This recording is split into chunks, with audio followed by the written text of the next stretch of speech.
Morjesta taas. Ei tullut enää wallboxista laturia, niin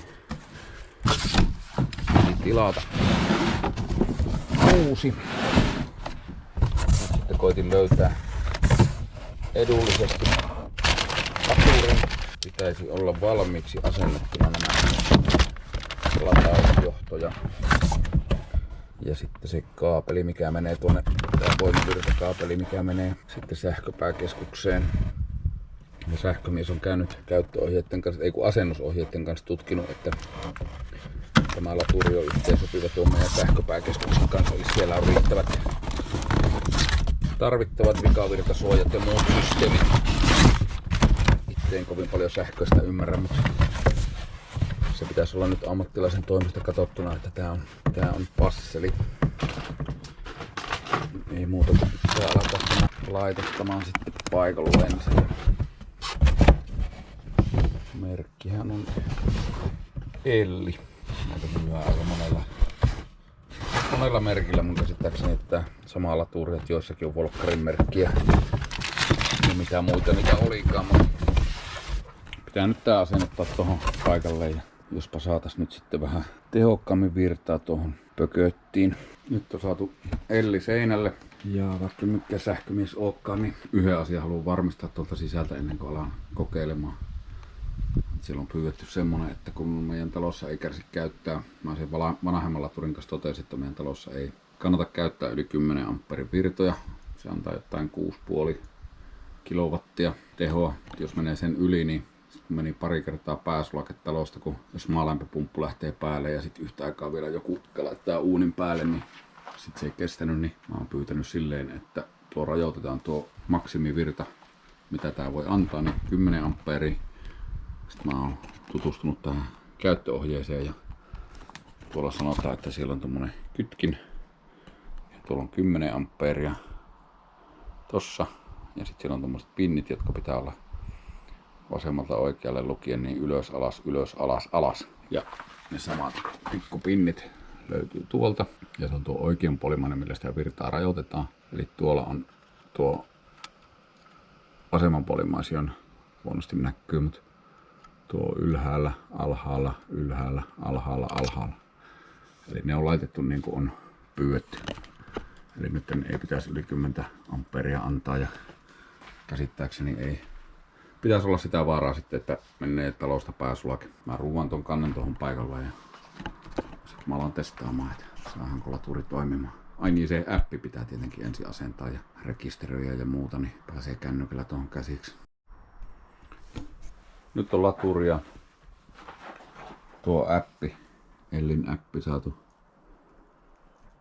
yhdistettyä ja piti rekisteröityä ja jonkun verran siinä oli sitä näppäilyhommaa, mutta tuli ihan hyvät ohjeet tuossa semmoisella QR-koodilla, mikä löytyy tuolta vihkosesta, niin sieltä kun skannasi sen, niin sieltä pääsi alkuun ja sitten ihan hyvät ohjeet oli, niin sen sai ihan hyvin asennettua. Sitten siellä on semmoinen erillinen konfigurointisivu, missä voi noita asetuksia vähän tarkemmin katsella, niin sieltä esimerkiksi pystyi katsoa nyt ne pinnien asennot, mistä tuolla aikaisemmin puhuin, niin ne näkyy nyt täällä myös sähköisesti sitten ja tuolta pystyy tarkistamaan sitten, että se tosiaan on sen 10 amperia vastaa tuo pinnien asento nyt vastaa sitä 10 amperia. Tuolla se näyttäisi tuo mukaan oleva, niin ei pitäisi ainakaan vahinkoa käydä, että tulisi liian paljon tuolta tehoja, että menisi sitten pääsulake talosta, niin nuo pitäisi olla nyt sitten ok. Ja nyt taidetaan olla siinä mallissa, että tuo laturi on nyt siinä tilanteessa, että se on niin valmis lattaamaan ja voitaisiin alkaa testaamaan, että saadaanko me tästä virtasta ulos. Johto on nyt hyvän mittainen, tää on 7,5 metriä, niin on täällä takana tämä pistoke, niin riittää ihan hyvästi. Ja nyt meni tosta ja tuolla alkoi laturilla vilkuttelee vihreä valoja. Katsotaan mitä tuolla näyttää tuo. Siinä lukee, että täyteen lataukseen noin 5 tuntia ja nyt se putosi tunti 30. Ja siinä lukee, että latausteho on 34 kilometriä tunnissa. Eli nyt se näyttää siltä, että toimii oikein. Ja Tai lataa sillä teholla, mitä sillä 10 amperilla nyt voi sieltä sitä tehoa saada. Ja nyt kun se on hetken aikaa tuossa mennyt, niin näyttää, että latausteho on nyt 5,7 kilowattia, eli meidän tarpeisiin ihan ok.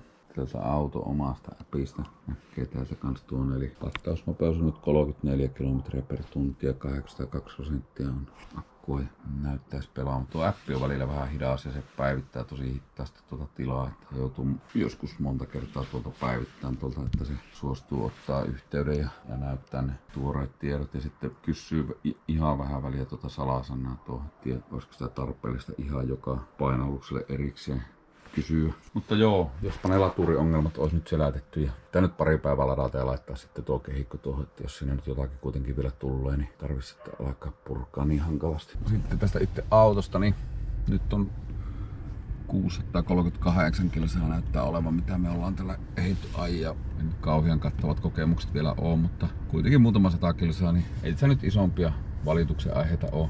Niitä varusteita edelleenkin vähän välillä on ikävä, että tässä ei tosiaan mitään ylimääräistä ole. Eiköhän tällä pärjätä. Semmoisen ominaisuuden mä huomasin, että kun laittaa tosta vaihteen päälle ja kun lähtee, ai niin kun se on nyt latingissa, niin ei sitä nyt lähdetä mihinkään, mutta kuitenkin, että kun lähtee semmoisella ihan pienellä noppeudella ajamaan, kun lähtee alusta liikkeelle, että painaa aivan sillä, että se auto ryömii, niin tää sellainen ouvosti niin nytkyttelee välillä, että se ei, niin ei se liike ei ole tasainen, vaan semmoista ihan pientä nykimistä tekee siinä aivan alussa. Ja varsinkin sun pikkusenkaan niin ylämäkeä tai vähän niin vastustaa, että se on ihan tasaisella, niin se menee paremmin, mutta se on pienikään vastustaa ylämäki tai vaikka joku möykkytiessä tai soralla, jos on, niin vaikka joku pikku kuoppa tai joku ja siitä lähtee sillä aivan hitaasti, niin sillä ouvosti vähän niin nylkyttää. En tiedä, olisiko muilla pösilöillä tai miksi niitä pösöomistajia sanotaan pösisteiksi. Muilla pösisteillä tietoa, että onko tuo vika vai ominaisuus, että onko samanlaisia havaintoja. Yhden tommosen pikkusen häirittävä jutun huomasin, kun ajaa tällainen suoraan, niin ohjauspyörä on pikkusen koko ajan vasemmalle päin kääntyneenä.